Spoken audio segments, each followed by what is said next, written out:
ഇഷ്ടമില്ലാത്തത് പറയരുത്, ഒച്ചവെക്കരുത് എന്ന് നിഷ്കർഷിക്കുന്ന ഒരു പാർട്ടിയാണ് മാർക്സിസ്റ്റ് പാർട്ടി. അവർക്കിഷ്ടമില്ലാത്തത് പറഞ്ഞാൽ ആ പറയുന്ന ആളെ അവർ നിഷ്കരുണം കൈകാര്യം ചെയ്യും. BJP ആകട്ടെ ഈ നാട്ടിൽ ആൾക്കാരെ തമ്മിലടിച്ച് ഒരു ചെന്നായും ആട്ടിൻകുട്ടിയുടെയും കഥ പറഞ്ഞു തമ്മിലടിപ്പിച്ച് ആ ചോരയെ സ്ട്രായിട്ട് കുടിക്കാൻ ശ്രമിക്കുന്ന ഒരു ദാഹശീലക്കാരനാണ്. തിരഞ്ഞെടുപ്പ് വാർത്തകൾ സ്പോൺസർഡ് ബൈ BLM. പാർട്ടി ഏതുമാകട്ടെ എല്ലാവരും വോട്ട് ചെയ്യുക. ഈ മത്സരോത്സവം ഏറ്റവും നല്ല സർക്കാരിനെ ലഭിക്കാൻ. BLM ജനപക്ഷത്ത് തകർക്കാനാകാത്ത വിശ്വാസം. തിരുവനന്തപുരത്ത് എല്ലാവരും ഉറ്റുനോക്കുന്ന ഒരു മണ്ഡലമാണ് വട്ടിയൂർക്കാവ് എന്ന് പറയുന്നത്. തീ പാർന്ന ഒരു പോരാട്ടമാണ്, ഒരു ത്രികോണ മത്സരം തന്നെയാണ് ഇവിടെ അരങ്ങേറുന്നതെന്നാണ് പൊതുവെ പറഞ്ഞു വരുന്നത്. അപ്പോൾ എന്താണ് കോൺഗ്രസിന്റെ ജനങ്ങൾക്കിടയിലുള്ള അല്ലെങ്കിൽ പൊതുവെ കോൺഗ്രസിന്റെ വിജയ സാധ്യതകളൊക്കെ എങ്ങനെയാണ്? വട്ടിയൂർക്കാവ് നിയോജക മണ്ഡലം പരമ്പരാഗതമായി മതേതര ജനാധിപത്യ മൂല്യങ്ങളുടെ അതിശക്തമായ വേരോട്ടമുള്ളൊരു മണ്ണാണ്. ഇവിടെ ഈ തെരഞ്ഞെടുപ്പിൽ 3 ശക്തികൾ തമ്മിലുള്ള പോരാട്ടമാണ്. ഒന്ന് മതേതര ജനാധിപത്യം, മറ്റൊന്ന് വർഗീയ ശക്തികളും, മറ്റൊന്ന് ഫാസിസ്റ്റ് ശക്തികൾ. അപ്പോൾ ഫാസിസം വേഴ്സസ് കമ്മ്യൂണലിസം വേഴ്സസ് ഡെമോക്രസി, ഈ 3 ശക്തികൾ തമ്മിലുള്ള പോരാട്ടമാണ്. ഇവിടെ ഡെമോക്രസിയെ പര്യായമായി മാറിയിരിക്കുന്നത് കോൺഗ്രസ്സാണ്. കോൺഗ്രസ് ജനാധിപത്യത്തിൻ്റെ തുറന്നിട്ട ജാലകങ്ങളാണ്. അതിന് വിജാഗിരിയില്ല, സാക്ഷ്യയില്ല, കൊളുത്തുകളില്ല. ആ ജനാധിപത്യത്തിനെതിരെ മത്സരിക്കുന്നത് ഇഷ്ടമില്ലാത്തത് പറയരുത്, ഒച്ചവെക്കരുത് എന്ന് നിഷ്കർഷിക്കുന്ന ഒരു പാർട്ടിയാണ് മാർക്സിസ്റ്റ് പാർട്ടി. അവർക്കിഷ്ടമില്ലാത്തത് പറഞ്ഞാൽ ആ പറയുന്ന ആളെ അവർ നിഷ്കരുണം കൈകാര്യം ചെയ്യും. BJP ആകട്ടെ ഈ നാട്ടിൽ ആൾക്കാരെ തമ്മിലടിച്ച് ഒരു ചെന്നായും ആട്ടിൻകുട്ടിയുടെയും കഥ പറഞ്ഞു തമ്മിലടിപ്പിച്ച് ആ ചോരയെ സ്ട്രായിട്ട് കുടിക്കാൻ ശ്രമിക്കുന്ന ഒരു ദാഹശീലക്കാരനാണ്. ആ 2 ശക്തികളും ഇവിടെ വേരൂന്നിയത് ചില പ്രത്യേക സാഹചര്യങ്ങളിലാണ്. ഇവിടെ ശ്രീമതി ശ്രീലേഖ അവർ തന്നെ പറഞ്ഞില്ലേ, ഉമ്മൻചാണ്ടി സാറിൻ്റെ കാലത്താണ് കേരളത്തിലെ പോലീസ് ജനകീയമായത്. അതിൻ്റെ അർത്ഥം എന്താ? ഇപ്പോൾ പോലീസ് നരകീയമാണ്. അപ്പോൾ അവർ തന്നെ ഒരു കോംപ്ലിമെൻറ്റ്. സദ്ഭരണത്തിൻ്റെ വജ്ഞാതാക്കൾ കോൺഗ്രസിൻ്റെ കതറുടുപ്പിട്ട നേതാക്കന്മാരാണ് എന്ന് എതിരാളി കൂടിയായ ഒരാൾ പറയുന്നത് കോൺഗ്രസിൻ്റെ വിജയത്തിളക്കത്തിന് മാറ്റുകൂട്ടും, ഉണ്ടാകാനിരിക്കുന്ന വിജയത്തിളക്കത്തിന് മാറ്റുകൂട്ടുന്ന ഒന്നാണ്. ശ്രീ പ്രശാന്ത് അദ്ദേഹം പ്രൊമോട്ടറായിട്ട് ഇവിടെ ഒരു വട്ടിയൂർക്കാവ് ബ്രിഗേഡ്സ് ഉണ്ട്. സത്യം പറഞ്ഞാൽ ഈ വട്ടിയൂർക്കാവ് ബ്രിഗേഡ്സ് സൈലൻ്റായിട്ട് നമ്മുടെ ചട്ടങ്ങളെയും നമ്മുടെ സമ്പ്രദായങ്ങളെയും നമ്മുടെ രീതികളെയും നമ്മുടെ കീഴ്വഴക്കങ്ങളെയും ഒന്നാന്തരമായിട്ട് മയക്കുമരുന്ന് കുത്തിവെച്ച് നമ്മുടെ ആന്തരിക അവയവങ്ങൾ കട്ടുകൊണ്ടുപോകുന്ന ഒരു കൊള്ളക്കാരുടെ ശീലമുണ്ട്. കിഡ്നി, കണ്ണ്, ഹൃദയത്തിൻ്റെ വാൽവ് നമ്മൾ മയക്കിക്കിടക്കും. പണ്ടൊരു സിനിമയിൽ തന്നെ അത് നിർണയം എന്ന സിനിമയിൽ അത് വന്നിട്ടുണ്ട്. രോഗികൾ എന്ന വ്യാജേന ഇല്ലാത്ത രോഗം പറഞ്ഞ് അവരെ സർജറിക്ക് വിധിച്ച് അവരുടെ കിഡ്നി എടുത്ത് മാറ്റി കച്ചവടം നടത്തി ലക്ഷങ്ങൾ കൊയ്യുന്ന ഒരു പ്രമേയമാണ് മോഹൻലാൽ അഭിനയിച്ച പടം. അതുപോലെ ഈ വട്ടിയൂർക്കാവ് ബ്രിഗേഡ്സ് എന്ന് പറഞ്ഞുകൊണ്ട് ഒരു സ്ഥാപനം നടത്തി അതിൻ്റെ ചീഫ് പ്രൊമോട്ടറായി 12 കോടി രൂപയാണ് സർക്കാരിൻ്റെ ഖജനാവിൽ നിന്ന് 2 പ്രാവശ്യം, ആദ്യം ഒരു 7 കോടി പിന്നെ ഒരു 5 കോടി, ഈ 12 കോടി കൊണ്ട് എന്ത് നേട്ടമാണ് ഇവിടെ ഉണ്ടാക്കിയത്? ഒരു 7 ഡിവിഷനൊക്കെ ഉണ്ടാക്കി ഇവിടെ സൗജന്യമായിട്ട് ചികിത്സ നൽകും. വീട്ടുമുറ്റത്ത് വാതിൽപ്പടി ചികിത്സ, വാതിൽപ്പടി ഡിസ്ട്രിബ്യൂഷൻ ഓഫ് ഡൊമസ്റ്റിക് സബ്സ്റ്റൻസസ് ഒക്കെ പറഞ്ഞാണ് പണമുണ്ടാക്കിയത്. അതിൻ്റെ അർത്ഥം എന്തുവാ? മാർക്സിസ്റ്റ് പാർട്ടി അവർക്ക് അറിയാവുന്ന ഒരു കൊള്ളയുണ്ട്. അതായത് സർക്കാർ ഖജനാവിനെ കണ്ണും നട്ട് നോക്കിയിരിക്കും. അതിനെ നമ്മളെയൊക്കെ പ്രലോഭിപ്പിച്ച് ഇതിനാണെന്ന് പറഞ്ഞുകൊണ്ട് നമ്മളെ വീട്ടിലെ പിള്ളേർ പറയുമല്ലോ, അച്ഛാ ഇന്ന് എനിക്ക് ഒരു 10 രൂപ തരണം, വീട്ടിൽ ആ സ്കൂളിൽ പോകുമ്പോൾ മിഠായി വാങ്ങിച്ച് കഴിയും. ആ പയ്യൻ സ്കൂളിൽ കയറാതെ സിനിമയ്ക്ക് പോവുക.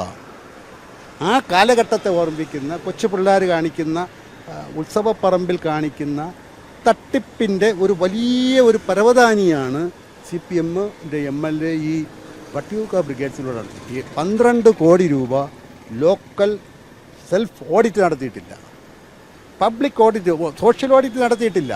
ആ പണം കൊണ്ട് എന്ത് നേടിയെന്ന് എന്താണ്ട് ഇപ്പോൾ ഒരു ഉദാഹരണം ഞാൻ പറയാം. തിരുവനന്തപുരത്ത് 7 കോടി ഇവർക്ക് ആദ്യം കൊടുത്തത് ഈ നീതി ക്ലിനിക്കൽ ലാബും എക്സ്റേ ലാബും പിന്നെ സ്കാൻ സെൻ്ററാണ്. ഒരൊറ്റ സ്കാൻ സെൻ്ററും ഇല്ല. ഞാൻ ഈ നീതി ലാബിൽ ചെന്ന് അതിൻ്റെ ഉത്തരവാദപ്പെട്ട ആളോട് ചോദിച്ചപ്പോൾ സ്കാൻ സെൻറ്റർ നമ്മൾ തുടങ്ങിയിട്ടില്ല, 2018 കിട്ടിയതാണ്. സ്കാൻ സെൻറ്റർ നമ്മൾ തുടങ്ങിയിട്ടില്ല.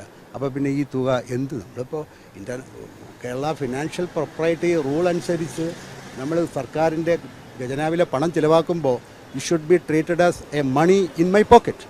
ഞാൻ അധ്വാനിച്ചുണ്ടാക്കുന്ന പണം എങ്ങനെ ചിലവാക്കുന്നു എന്നുള്ളതുപോലെ വളരെ സൂക്ഷ്മതയോടുകൂടി ജാഗ്രതയോടുകൂടി വേണം ചിലവ്. അതെൻ്റെ പണമാണ്, ഞാൻ അധ്വാനിച്ചു, എനിക്ക് കളഞ്ഞു കിട്ടിയതല്ല, ലോട്ടറി അടിച്ച് കിട്ടിയ പണമല്ല. അപ്പോൾ സോഷ്യൽ ഓഡിറ്റ് നടത്തിയിട്ട് ഇതുവരെ ഒരു ഇതൊക്കെ ഒരു ജനങ്ങളുടെ കണ്ണിൽ പൊടിയിടുന്ന പോലെയല്ലേ? ജനങ്ങളെ കൊള്ളയടിക്കുക, ജനങ്ങളെ മയക്കിക്കിടത്തി കൊള്ളയടിക്കുന്ന ഒരു സ്ഥാപനമായി VK പ്രശാന്തിൻ്റെ പ്രൊമോട്ടറായിട്ടുള്ള ഇത് മാറി. അത് ഈ വട്ടിയൂർക്കാവ് നിയോജക മണ്ഡലത്തിലെ തെരഞ്ഞെടുപ്പിൽ ഇതാദ്യമായി ചർച്ച ചെയ്യപ്പെടാൻ പോവുകയാണ്. അപ്പോൾ ഇടതിലെ നേതാക്കൾ പറയുന്നുണ്ടല്ലോ BJPയുമായി കോൺഗ്രസിന് ബന്ധമുണ്ടെന്ന്, അതിലെന്തെങ്കിലും സത്യമുണ്ടോ? അതൊരു പുതിയ കഥയല്ലല്ലോ. BJPയും CPMും തമ്മിൽ ഉള്ള ഡീലല്ല. സാക്ഷാൽ പ്രധാനമന്ത്രിയും ശ്രീ പിണറായി വിജയനും തമ്മിലൊരു ഡീലുണ്ട്. നമ്മൾ രാഷ്ട്രീയപരമായിട്ട് അത് BJPയുടെയും CPMിൻ്റെയും. പക്ഷേ ഇന്ന് മത്തിക്കറിയും പുഴുങ്ങിയ കിഴങ്ങും പോലെയാണ് ശ്രീ നരേന്ദ്രമോദിയും ശ്രീ പിണറായി വിജയൻ. അവർ തമ്മിലാണ് ബന്ധമുള്ളതെന്നാണല്ലേ പറയുന്നത്? അവർ തമ്മിലുള്ള ബന്ധം ലോകത്തെ ഏറ്റവും വലിയ ലൈല മജ്നു ബന്ധം പോലും അതിൽ തോറ്റു. ലൈല മജ്നു, ചെമ്മീനിലെ പരീക്കുട്ടിയും കറുത്തമ്മയും പോലുള്ള ബന്ധമാണ്. അതൊക്കെ മറച്ചു വെച്ചിട്ട് കോൺഗ്രസിനെ കുറ്റം പറയുന്ന ഒരു രീതിയാണോ അവർ ചെയ്യുന്നത്? 10 വർഷമായിട്ട് കേന്ദ്രത്തിലും ഇല്ല കേരളത്തിൽ അധികാരമില്ലാത്ത കോൺഗ്രസിനെ ഇനി എന്തിനു കുറ്റം പറയും? നെഹ്റുവിനെ പറഞ്ഞ് മതിയായി. ആരെ കുറ്റം പറയും? 10 വർഷം അധികാരത്തിലിരുന്നില്ലല്ലോ, നമ്മൾ കേന്ദ്രത്തിലും ഇല്ലായിരുന്നല്ലോ. പറയേണ്ട എല്ലാം പറഞ്ഞു തീർന്നു. ഓക്കെ, ഈ 10 വർഷം നമ്മൾ പ്രതിപക്ഷത്ത് നിൽക്കുന്ന ഇനി നമ്മൾ എന്ത് കുറ്റപ്പെടുത്താനാണ് അനിയത്തി? ഞങ്ങൾ എന്ത് ചെയ്തു? ഞങ്ങൾ ഏതെങ്കിലും ബാങ്ക് കൊള്ളയടിച്ചോ? ഞങ്ങൾ എവിടെയെങ്കിലും സ്വർണ്ണം കെട്ടോ? ഞങ്ങൾക്ക് ദേവസ്വം ബോർഡിൻ്റെ എന്നിട്ട് സോണിയാഗാന്ധി കെട്ടെന്നാണ് പറയുന്നത്. സോണിയാഗാന്ധി കേന്ദ്രത്തിലും അധികാരമില്ല. സോണിയാഗാന്ധിക്ക് അതിൽ പങ്കുണ്ടായിരുന്ന എന്നേ അകത്താകുമായിരുന്നു. 36 കേസുകളാണ് സഹോദരി രാഹുൽ ഗാന്ധിക്കെതിരെ എടുത്തത്. ഒരാഴ്ചയാണ് അദ്ദേഹത്തെ വറചട്ടിയിലിട്ട് പൊരിച്ചത്. സോണിയാഗാന്ധിയെ ഇതുമായിട്ട് ലിങ്ക് ചെയ്യാൻ കഴിയുമായിരുന്നെങ്കിൽ മോഡി വിടോ? അപ്പോൾ വെറുതെ പുകമറ സൃഷ്ടിച്ച് കോൺഗ്രസ്സുകാരെ ഇങ്ങനെ പ്രതിക്കൂട്ടി നിർത്തി മുൾമുനയിൽ നിർത്തുക, അതവരുടെ രാഷ്ട്രീയം. പക്ഷേ 10 വർഷമായിട്ട് അധികാരത്തിൽ ഇരുന്നിട്ടില്ലാത്ത കോൺഗ്രസിനെ ഈ കുറ്റപ്പെടുത്തുന്നത് ഉപേക്ഷിക്കണം. പണ്ട് കുറേ കുറ്റങ്ങളൊക്കെ ചെയ്തിട്ടുണ്ട്, അതിൻ്റെ പഴി കേട്ടു. ഞങ്ങളിപ്പോൾ ശുദ്ധീകരിക്കപ്പെട്ട ഒരു ശാലയാണ്, ശുദ്ധീകരണം പൂർത്തിയാക്കിയ സമ്പുഷ്ട യുറേനിയം പോലെ ശുദ്ധീകരിക്കപ്പെട്ട കോൺഗ്രസ് പാർട്ടിയാണ്. ഈ കോൺഗ്രസ് തന്നെ ഇനി കേരളത്തിൽ അധികാരത്തിൽ വരും, അല്ലെങ്കിൽ ഇനി ഒരു കോൺഗ്രസ് മുഖ്യമന്ത്രിയെ പ്രതീക്ഷിക്കാമോ ജനങ്ങൾക്ക്? കോൺഗ്രസിൻ്റെ മുഖ്യമന്ത്രി തന്നെയാണ് ഇനി വരാൻ പോകുന്നത്. കേരളത്തിലൊരു പുതുയുഗ പിറവിയാണ് വരാൻ പോകുന്നത്. ഇതുവരെ കണ്ടിട്ടില്ലാത്ത ഒരു കുടുംബത്തിലെ മുതിർന്ന ആൾ, ചെറുപ്പക്കാർ, കുട്ടികൾ എല്ലാവരുടെയും ജീവിതത്തെ ഉഴുതുമറിക്കുന്ന 5 ഇന്ദിരാഗാന്ധി ഗ്യാരണ്ടികളാണ് വരുന്നത്. സ്ത്രീകൾക്ക് ഇനി സൗജന്യമായി കേരളത്തിൽ എവിടെയും പോകാം. സ്റ്റാർട്ടപ്പ് സംരംഭങ്ങൾ ആർക്കും തുടങ്ങാം. മുതിർന്നവർക്ക് പ്രത്യേക വകുപ്പ് രൂപീകരിക്കാൻ പോവുകയാണ്. കോളേജിൽ പഠിക്കുന്ന വിദ്യാർത്ഥികൾക്ക് പ്രതിമാസം 1000 രൂപ സ്കോളർഷിപ്പ് കൊടുക്കാൻ പോവുകയാണ്. എന്താണ് ഒരു കുടുംബത്തിൽ ഈ അംഗങ്ങളില്ലാത്തവരോ? ഒരു കുടുംബത്തിൽ അച്ഛനുണ്ടാവുമല്ലോ, അവർക്ക് നേട്ടം, അവരുടെ മക്കൾക്ക് നേട്ടം, അവരുടെ പിള്ളേർക്ക് നേട്ടം. ഇത്രയും സമഗ്രമായ പഠിച്ച് ആലോചിച്ച് വിദഗ്ധന്മാരുമായിട്ട് ആലോചിച്ച് അതിൻ്റെ സോഴ്സിനുള്ള പഴുതുകൾ കണ്ടെത്തിയാണ് ഇത് ചെയ്തിരിക്കും. കർണാടകത്തിൽ ചെയ്തു. ഉറപ്പായും ചെയ്യുമോ? ഈ കമ്മ്യൂണിസ്റ്റുകാർ പറയുന്ന പോലെ അവരും കുറെ പ്രകടന പത്രവും വാഗ്ദാനങ്ങളും കൊടുത്തു. ഇപ്പോഴും അത് എത്തിപ്പെടാത്ത ഒരുപാട് ജനങ്ങളുണ്ട്. അവർ പരാതി പറയുന്നുണ്ട്. അങ്ങനെയായി മാറുമോ? ചെയ്യാത്ത കാര്യങ്ങൾ പറഞ്ഞാണ് ഇന്ത്യയിലെ രാഷ്ട്രീയത്തെ ജനങ്ങളിൽ നിന്ന് അകറ്റിയത്. 50 രൂപയ്ക്ക് പെട്രോൾ വരുമെന്ന് പറഞ്ഞു, തന്നോ? 15 ലക്ഷം രൂപ ഓരോരുടെ അക്കൗണ്ടിലിടുമെന്ന് പറഞ്ഞു, തന്നോ? വാതകത്തിൻ്റെ വില കുറയ്ക്കുമെന്ന് പറഞ്ഞു, തന്നോ? ഡീസലിൻ്റെ വില കുറയ്ക്കുമെന്ന് പറഞ്ഞു, തന്നോ? ഇല്ല. അങ്ങനെ പറഞ്ഞു കുറേ ജുംല വാഗ്ദാനങ്ങൾ പറഞ്ഞ് ജനങ്ങളെ പറ്റിച്ചു. ഇനി ഞങ്ങൾ അധികാരത്തിൽ വന്നാൽ ഇവിടെ ഇനി മേൽ വിലക്കയറ്റം ഉണ്ടാകില്ല എന്ന് ദേശാഭിമാനിയിലാണ് വന്നത്. ഇപ്പോൾ വിലക്കയറ്റത്തിൽ കേരളം 1-ാം സ്ഥാനത്താണ്. ഇങ്ങനെയുള്ള വാഗ്ദാനങ്ങൾ, പറയാൻ പറ്റുന്ന വാഗ്ദാനങ്ങൾ പോലും വിശ്വസിക്കാൻ പറ്റാത്ത ആൾക്കാരുടെ ഇടയിൽ അങ്ങനെ ഒരു മനഃശാസ്ത്രം കുത്തിവെച്ചത് ഈ 2 പാർട്ടികളാണ്. അവരും കൂടെ പറഞ്ഞത് ചെയ്തിരുന്നെങ്കിൽ നമ്മളെ ജനങ്ങൾ വിശ്വസിക്കുമായിരുന്നു. പക്ഷെ ഞങ്ങൾ പറയുന്നത് ചെയ്യുമോ ഇല്ലയോ എന്നുള്ളത് ഈ മോഡിയുടെയും പിണറായി വിജയൻ്റെയും ജുംല പാഴ് വാഗ്ദാനങ്ങളിൽ തട്ടി അവിടെ കിടപ്പുണ്ട്. ഈ ചില ഇടങ്ങളിൽ വെള്ളം ഒഴുകുമ്പോൾ തട്ടി നിൽക്കുന്ന പോലെ ഒഴുകി നിൽക്കുന്നുണ്ട്. പക്ഷെ ജനങ്ങളുടെ മുന്നിൽ നമ്മളത് ചെയ്തു കാണിച്ചിട്ടുണ്ട്. ഞങ്ങൾ കർണാടകയിൽ നടത്തി, ഹിമാചൽ പ്രദേശിൽ നടത്തി, തെലങ്കാനയിൽ നടത്തി, ചെയ്തു കാണിച്ചു കൊടുത്തു. Rahul Gandhi is very keen on this particular respect. അവിടെ പോയി ആദ്യത്തെ ക്യാബിനറ്റ് ഡെസിഷനിലാണ് 2 ഡിസിഷൻ എടുത്തത്. അപ്പോൾ പറഞ്ഞത് ചെയ്തു കാണിച്ചു തരുന്നവരെ ആ വിശ്വാസമുള്ളതുകൊണ്ടാണ്. ഇവരിങ്ങനെ ജുംല വാഗ്ദാനങ്ങൾ കൊടുത്തത് കൊണ്ടാണ് രാഹുൽ ഗാന്ധി മുന്നിട്ടിറങ്ങി ആദ്യത്തെ ക്യാബിനറ്റിലും 3 മാസം കൊണ്ട് മുഴുവനും അവിടെ നടപ്പിലാക്കി.